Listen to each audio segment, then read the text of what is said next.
Welcome to Defeat Your Cravings, hosted by Dr. Glenn Livingston, PhD.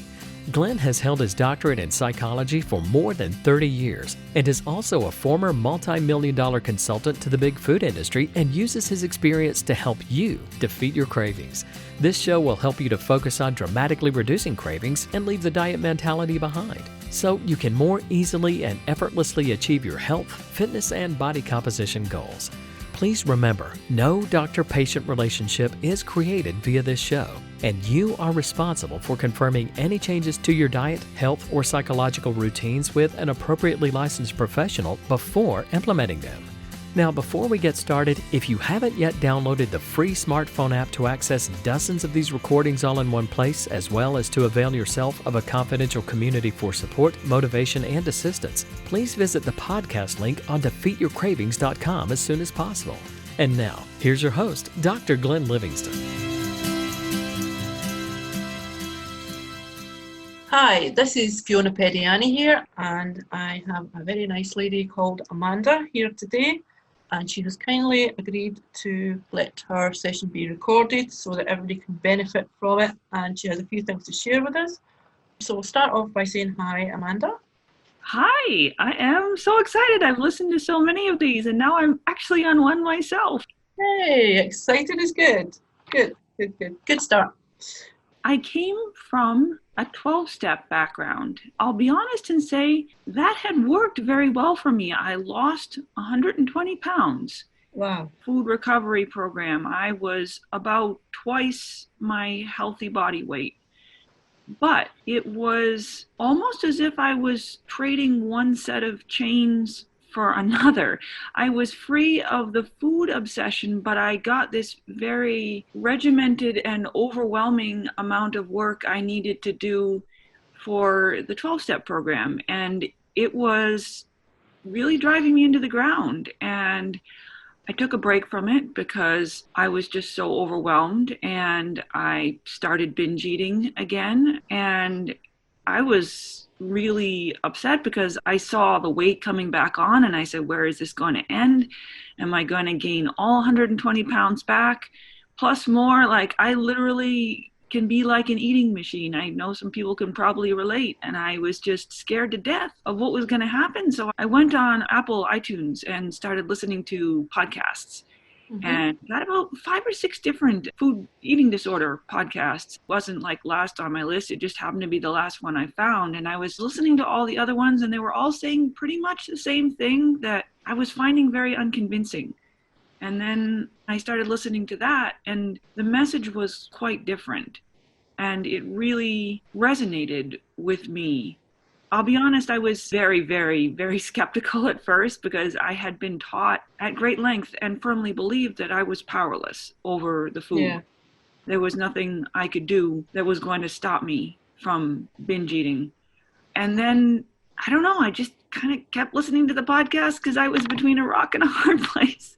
And I was like, you know what? I don't know. I'll give it a try. And what's the worst can happen? It doesn't work. And I was just like, oh, I don't know, all these people, they sure believe this, but I can never make this work for me. But I just kind of started trying and read the book, got the workbook, listened to more podcasts. Slowly, I was like, oh my gosh, I think this is working. Like, It was crazy. I really was always waiting for the next shoe to drop, and it never did. Yeah. And here I am, back to a healthy weight and just enjoying life again. Like, I literally was thinking of taking my own life because of the food problem. I just couldn't deal with it. It was dragging me around by the hair. I didn't know what to do. I just felt so hopeless and helpless. And then this knight in shining armor coming up the hill. Wow. So that's a short version of my story, that now I'm free, but I'm free without all the added burden that the 12-step program brought to me. I just eat healthy and don't think a lot about it and live my life. The end. Yeah. Thank you for sharing that, Amanda. That's amazing. And I think probably a lot of people will resonate with what you said there. Those feelings of feeling so low and nothing can change, and you're stuck like that for the rest of your life, and things are getting worse. It's like a never-ending cycle where you feel like you can never get out of this, and even to the point of feeling like taking your own life. Thank you so much for sharing. I really think that will help a lot of people that you've been able to speak up and share that.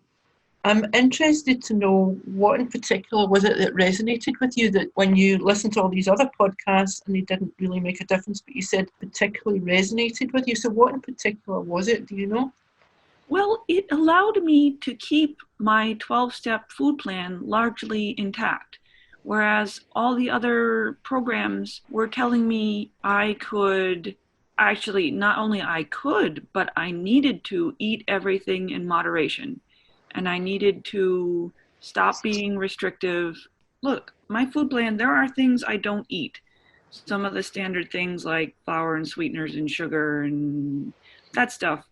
And there's a few random things thrown in. But I just knew that I don't like the cravings I get when I eat those things. And I was having a very hard time believing that I could ever be part of a program that said I needed to eat everything in moderation. And I was like, okay, well, you set up what you want to eat. And I was like, well, I think I will. And Yep. I still follow a food plan from a nutritionist, mainly because that just keeps me at a healthy weight without any thought on my part.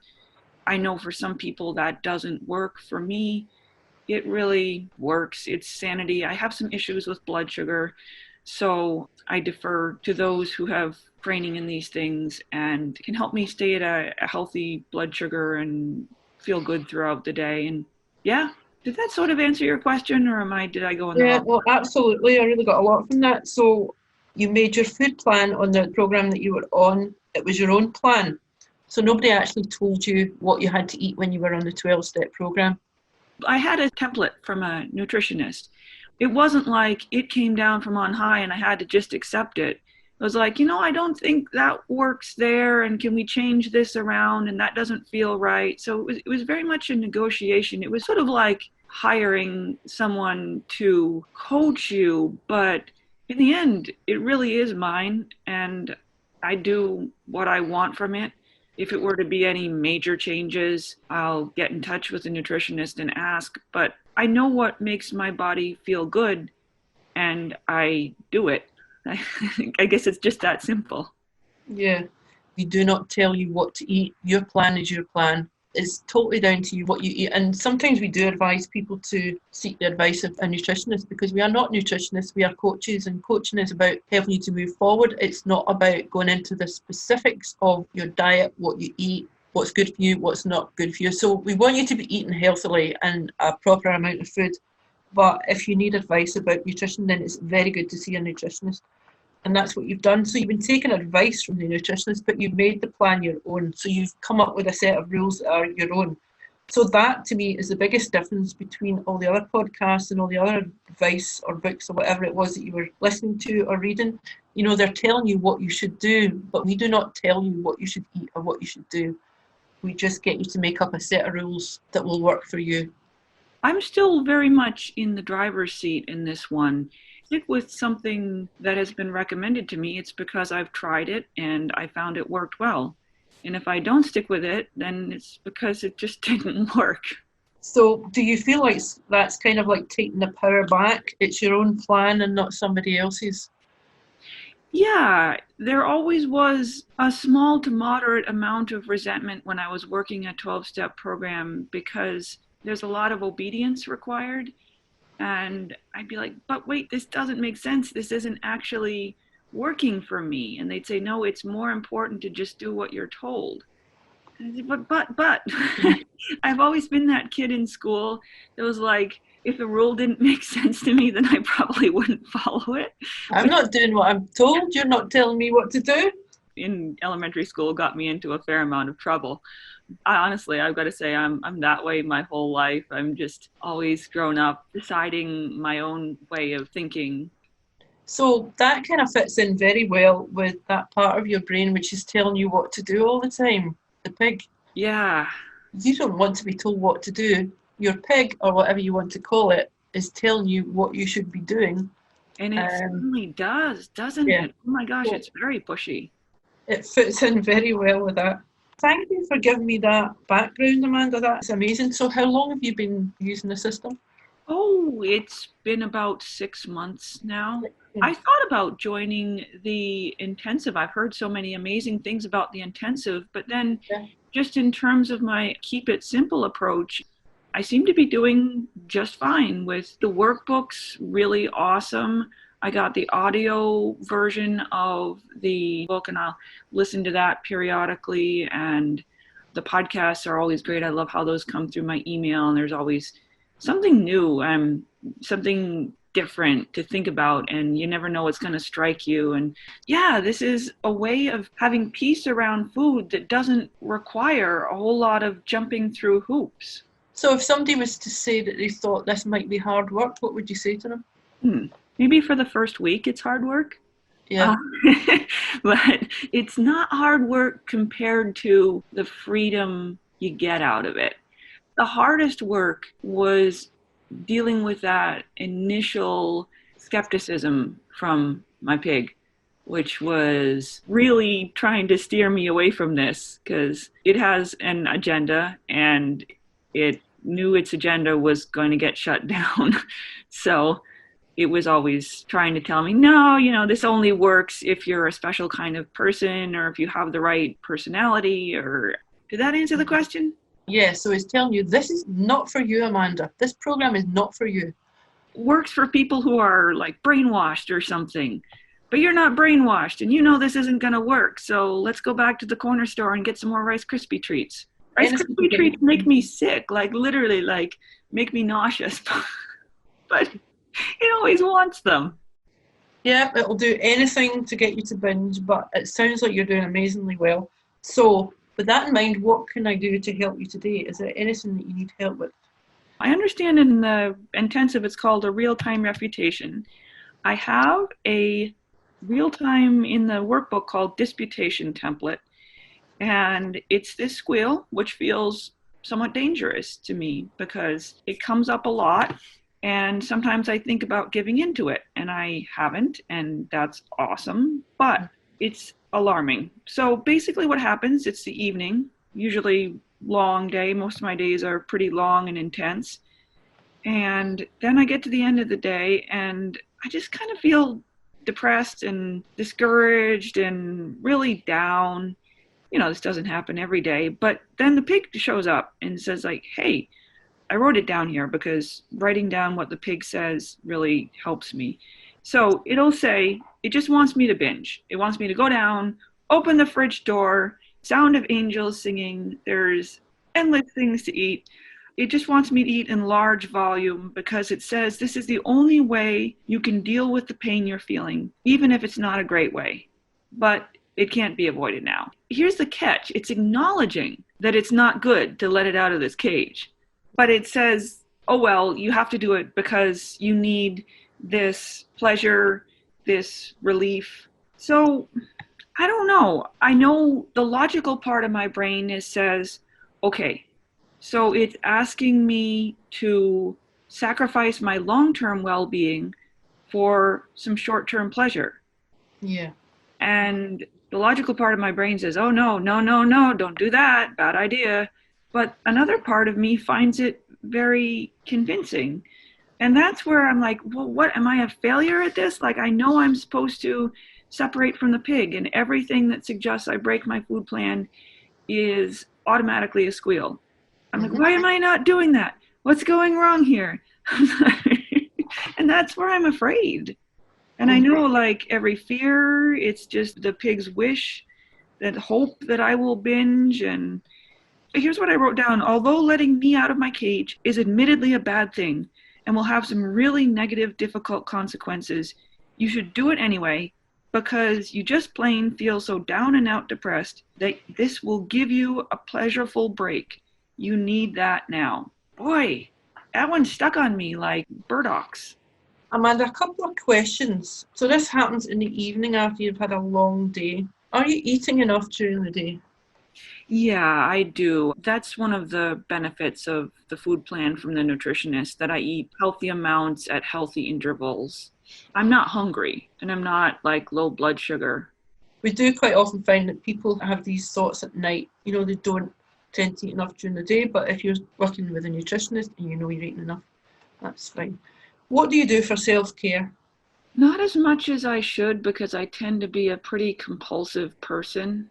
Honestly, I sort of get exhausted by the end of the day, and I just flop down and like zone out in front of stupidity on YouTube or something like that.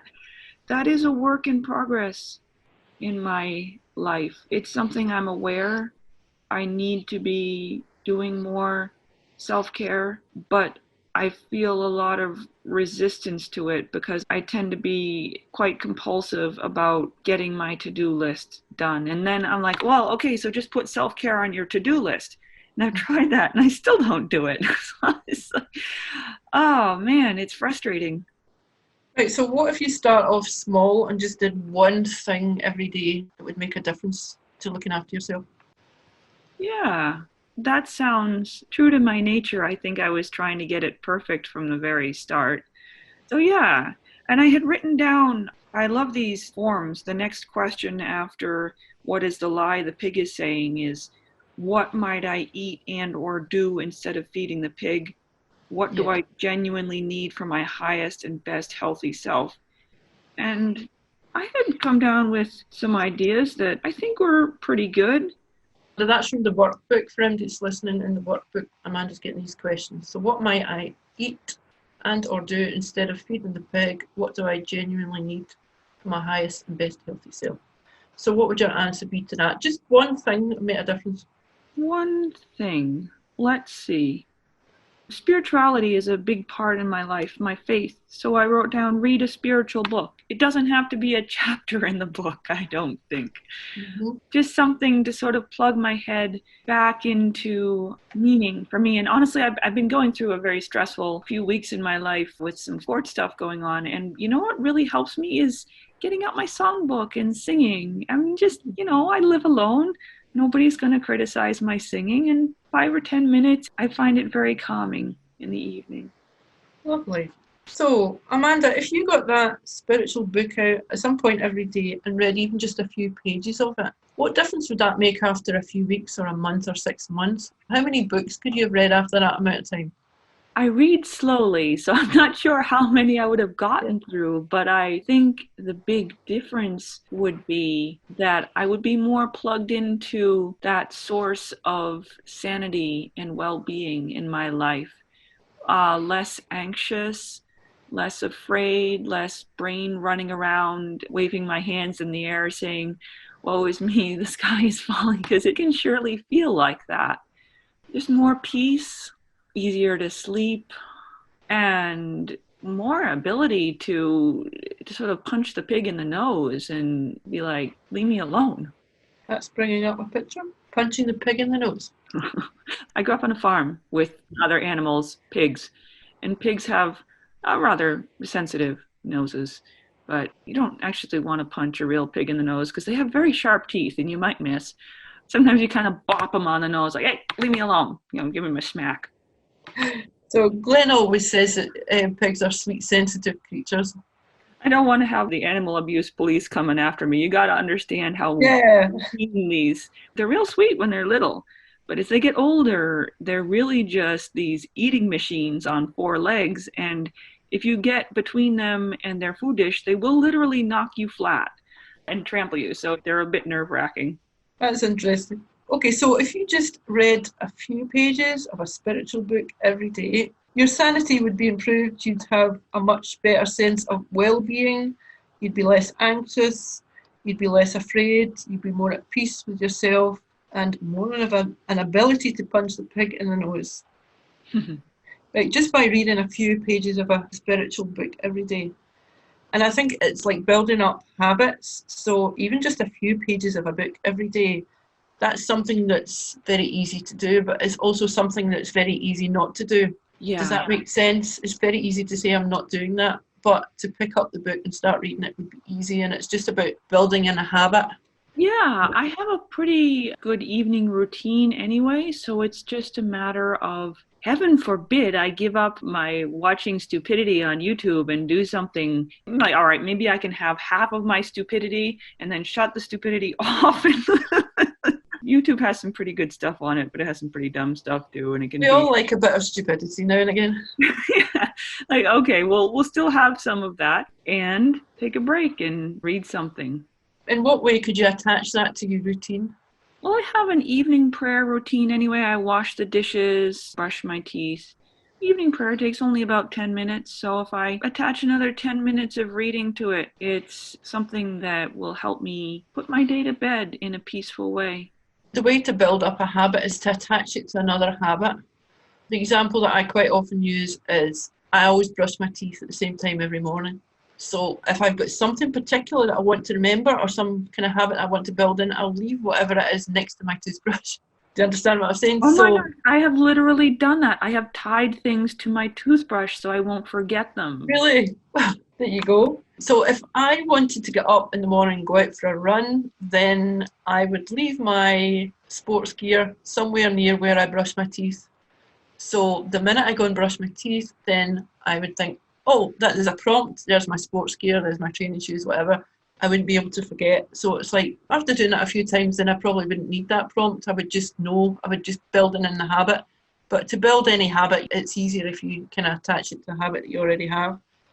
So you could do that with your time that you spend at night. You could add that behavior onto that. Yeah, and I can think of a book that is satisfying to me to read, and yet it's not incredibly dense and complicated to be thinking about in the evening. And I'll stick it right on top of my prayer book, and I'll put a special bookmark in so I can see the bookmark. And it's been something I've been wanting to do anyway. I think this is a great reason to be adding that in. So I think that's a great starting point to dealing with these squeals. Just give yourself a little bit more care during the day and look after yourself a little bit better. That feels manageable. I was always a little bit concerned when we say self-care. I'm like, okay, hours meditating. No, just build it up. Just one thing at a time. Start small, build it up to be a bit bigger. Okay, so let's go back to the pig squeals. The pig, it sounds like it's creating a debate in your head. A little bit won't hurt. You know you want it. You know you want to binge. Just go and open the fridge door. There's endless things to eat in there. And it's the only way to deal with the pain. Is that true? Like most pig squeals, it has a few elements of truth, but overall it fails. It helps me sometimes to acknowledge the part of the truth. Yep, the pig likes to pull the wool over your eyes, and it's like a half-truth, but there's also a lie in there as well. So it's using like a half-truth to make you to believe what it's saying. Yeah, the half-truth is, admittedly, what I could eat in an evening is not going to probably change my weight. I'm not going to gain 120 pounds back in one evening. But what it's trying to do is get its foot in the door, because I firmly believe what Glenn says, that after you give in once, it's harder to resist the next time. I don't want to go down that road. I've been down that road and it's miserable. I don't want to live that way. I'm not willing to live that way. What it's trying to do, this is the big problem with that line of logic, is that it wants me to have some pleasure in the moment, but to sacrifice my long-term well-being in order to do that. That right there is where it just doesn't make sense. Okay, it's telling you it's the only way to deal with the pain. Is that true? It's not the only way. I have relaxation recordings I can use. Honestly, I always feel better in the morning. It just happens to be my mood tends to dip in the evening, and it's just a pattern. But it isn't like I'm going to be unhappy, depressed, and I'm going to wake up in the morning feeling the same way. It's going to go away on its own, and there are other things I can do besides eating, like my reading, all sorts of other stuff. Take your pick. There are other things I can be doing. A little bit of a lie there is, I'll be honest, food is an easier way to zone out, but that doesn't mean I'm willing to do it. So food is an easier way to zone out. Is that true? Maybe I should think about that. The other ways aren't actually all that hard. They're just not as ingrained in me as a habit. I was binge eating. I was overweight by the time I was in 5th grade, at least. And that lasted all the way into my 30s. So I had many years to put that habit into place and really, really, really cement it in. So I guess I've got to say, no wonder it comes back to me so easily. Yeah, so it's like an ingrained habit, but ingrained habits can be broken, can't they? Yeah, and it already has been. It's not like I've Yeah. given into this squeal. I've just been a little bit at a loss in terms of dealing with it. When the pig says it's easier to zone out with food, is it really easier? If you think of the past and what zoning out on that food has done to you, is it the easy option? Actually, my gosh, the next day it makes me miserable. So it comes with very high consequences. I think that disqualifies it as easy. It's not the easy option to zone out, but your pig is making you believe that. It's true. It really has been working that angle. It's like, oh my goodness, we're in election season as we record this. And if I hear one more political attack ad, I will just crawl out of my window and run screaming away. But they just kind of work on you over and over and over and over, you know? Yeah. Right, so the next part of the squeal is you have to do this because you need this pleasure or you need to relax. That's probably its most powerful thing, it says. The pig wants it. The pig, I might go as so far as to say, needs it. I'm not the pig. I don't actually need it, because if I honestly needed it, like I needed it to breathe, I suppose I would be doing it. I'm not. I might be uncomfortable, but I do believe I will survive being uncomfortable. Is it okay to be uncomfortable sometimes? Oh, the pig says no. Yeah. Oh, goodness, no, it says absolutely not. Are you kidding me?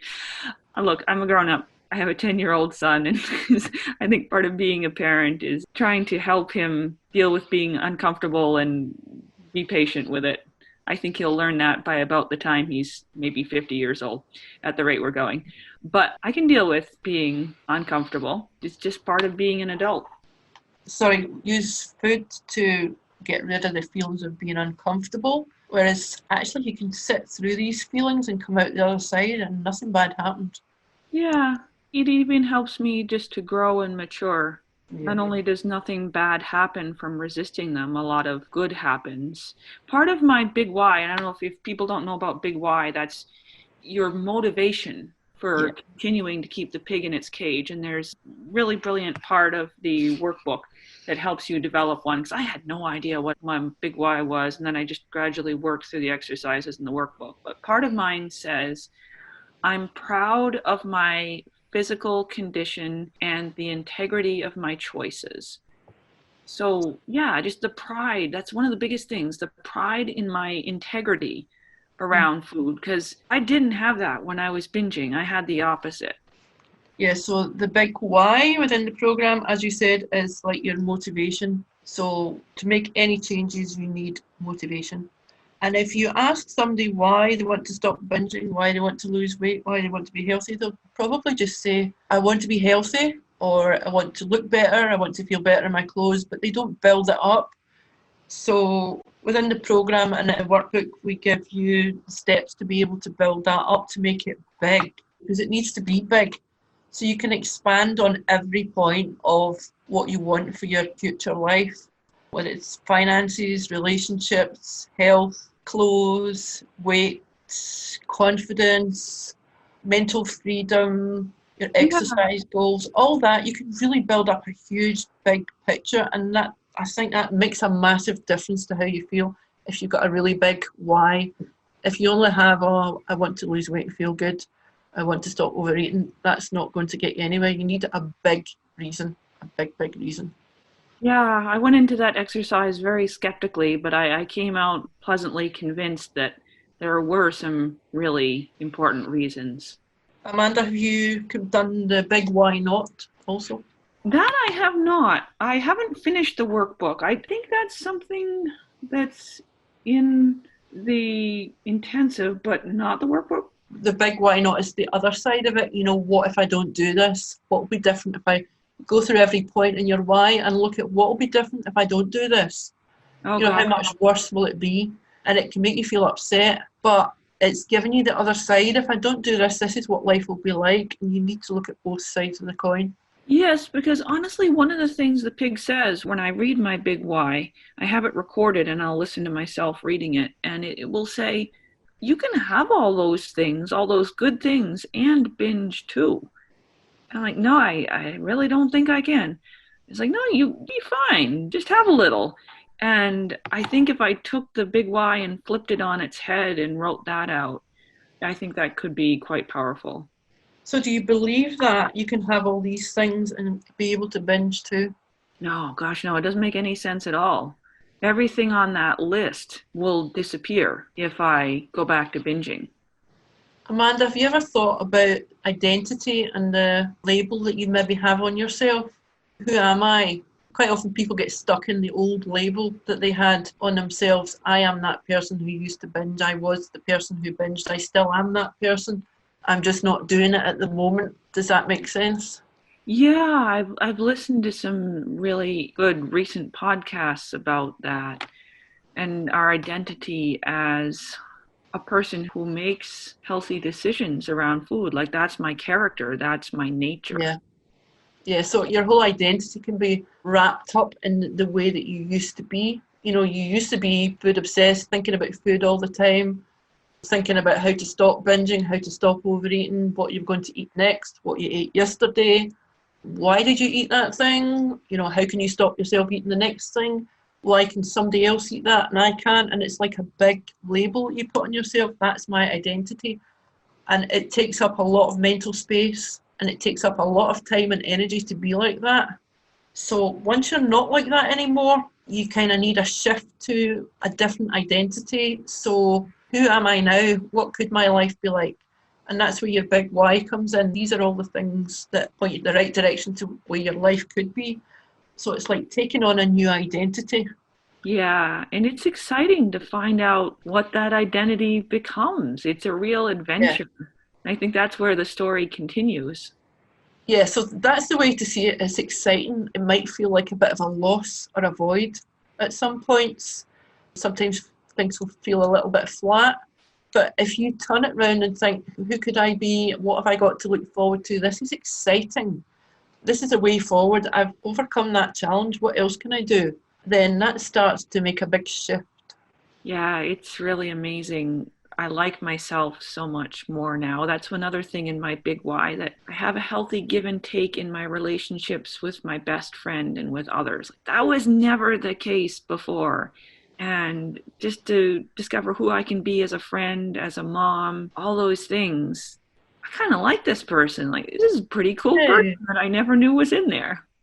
Amanda's a good person. Right, so we've gone through the pig squeals that you've given me. Are there any more? You've refuted them, you've disputed them, you've come up with good answers. Are there any more in there that you haven't got out? No, it's just saying the same thing over and over. It's still trying to tell me the same thing.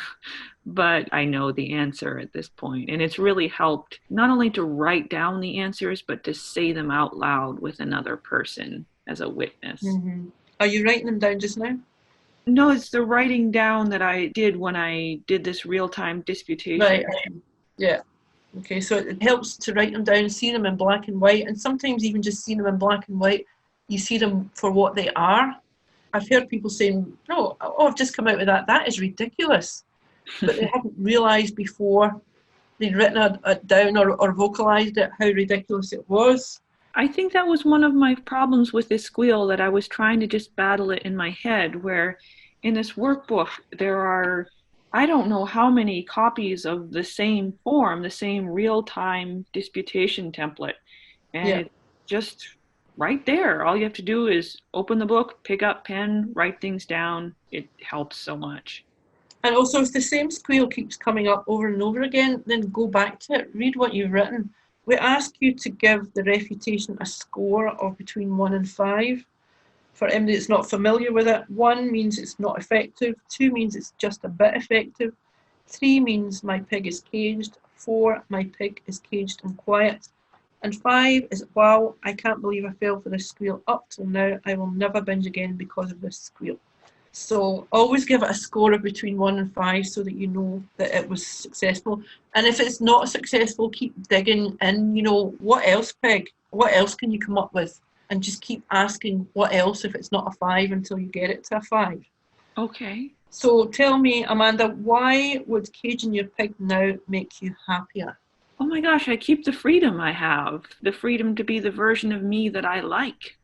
Tell me about that version of you that you like. Oh, this version, for one thing, it's involved a lot more with friends. It's helpful to other people. I'm not all wrapped up in myself and my own problems. I'm planning social activities. I'm just happy. I know that's not very specific, but I'm free to be a human being that directs their own life instead of one that's getting dragged around and forced to do stuff. That sounds very specific to me. Free to be a human being that directs their own life. Good. I never knew that. In all those years of binging, I never knew that life could be so much fun. I mean, I don't know if one could attach a photograph to a big Y, but I have this picture of me hiking in one of my favorite state parks. I go back there every chance I get. And it's really big, state park, a lot of mountains, a lot of lakes. And I have this picture of me on a trail, and I'm just grinning from ear to ear. And you can see all like the leaves behind me, and the trail is beautiful, and the sun is shining through the leaves. I'm like, that is what I get when I have freedom. When I give up that freedom and I say yes to the pig, I'm lying on a couch with YouTube on my laptop. Yeah, I think that's an excellent visual added to your big Y. Why not? Your big Y can be anything. Some people are visual, some people are not, but to have that picture in your head, is very powerful. And so is the other one, the one of lying on the couch listening to YouTube. So 2 very powerful visuals there. Right, so Amanda, if I asked you how effective that refutation was between 1 and 5, what would you say? The pig's still talking, it's still trying, it's not saying anything new, so I think I'd say a 3. It's still trying to repeat the same objections. Give me the objections as they're coming up right now. It's basically saying, look, this is ridiculous, you can binge eat and just put it behind you. And as soon as I say that, the pig's kind of trailing off. It's like, oh, I'm busted, aren't I? I'm like, no, that totally is not true. It's a trier. It knows I've listened when it said that in the past, so I think it wants to keep trying it a bit. It may take it a little while to quit talking. So it's trying to wear you down, I think, repeating the same thing over and over again. Yeah. This is ridiculous, Amanda. You've binged in the past and you've put it behind you. That's logical. It doesn't happen. It just doesn't. I feel awful physically. I feel awful mentally. No, it affects my life, my day going forward. Because often my binging would be middle of the night binging. So I wouldn't be getting enough sleep. I would be waking up in the morning just feeling ill and hungover and just so ashamed of myself. No, it doesn't work that way. So when the pig says, this is ridiculous, just binge and put it behind you because you've been able to do that in the past. In fact, that's not true because it's affecting everything. It's making you feel ill, hungover. It's affecting your sleep. It's making you feel awful physically and a lot more by the sounds of it. I think the pig is shut up now. That ratchets it up to a 4. The pig is... How can we get this to a 5? So what was the difference between 4 and 5 So again? 4 is my pig is caged and quiet, and 5 is, wow, I can't believe I fell for the squeal up till now. I will never binge again because of this squeal. How can you get that up to a 5? Would it be just repeating that rational response to myself every time the pig tries to say the same thing, and after a while I'll wear it out? Right, give me your rational response in 1 sentence. Binging makes me feel awful and ruins my next day. The pig says, yeah, but there's always the day after that. Oh Lord, this pig doesn't give up. So binging makes me feel awful and it ruins the next day. And the pig is saying, but it's okay to do it again the day after that, Amanda. It's like you'll just get back on track the day after that. No, it's harder to get back on track. And in fact, I mean, I'm just looking at my past. That's not what happened. I think that's the most powerful argument against that is no, I didn't just get back to eating healthy. I'd start the day eating healthy, and then by mid-afternoon, I'd be back to the convenience store again, getting the Rice Krispie treats.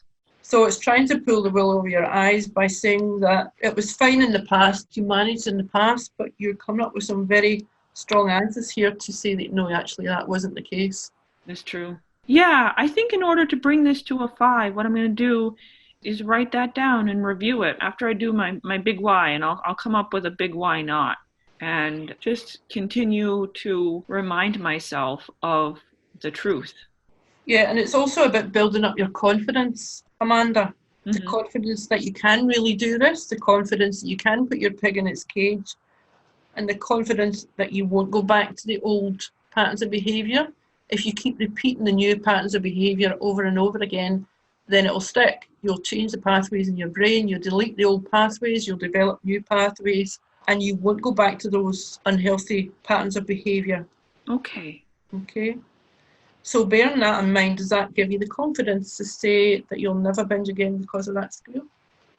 Yeah, it's more of sort of like an annoying little dog chewing at my heel than an actual danger, but I believe I can extract myself from that dog now. Right, so Amanda, you will never binge again because of that squeal. Correct. Okay, don't just say correct to keep me happy. Do you feel it? Do I feel it? Yes, if I put the work in. If I do what we had talked about and cement it in place. Anything else, if you put the work in, then you'll get there. I really appreciate the help because you've given me the tools and I am capable of picking them up and using them. Yeah, you are. I believe in you. Was that helpful? Yes, I appreciate it, especially if I can go back and listen to the recording of this. Fantastic. Thank you for sharing everything that you shared. That was a really good session. And I'll look forward at some point to hearing how you're doing. Awesome. Thank you very much, Amanda. You're welcome. Okay, bye. And that brings us to the end of today's broadcast of Defeat Your Cravings, hosted by Dr. Glenn Livingston. Now, if you'd like to find out more about the products and services Dr. Glenn offers to help you dramatically reduce your cravings and stop overeating in 90 days or less, please visit defeatyourcravingscoaching.com. That's defeatyourcravingscoaching.com. Thanks.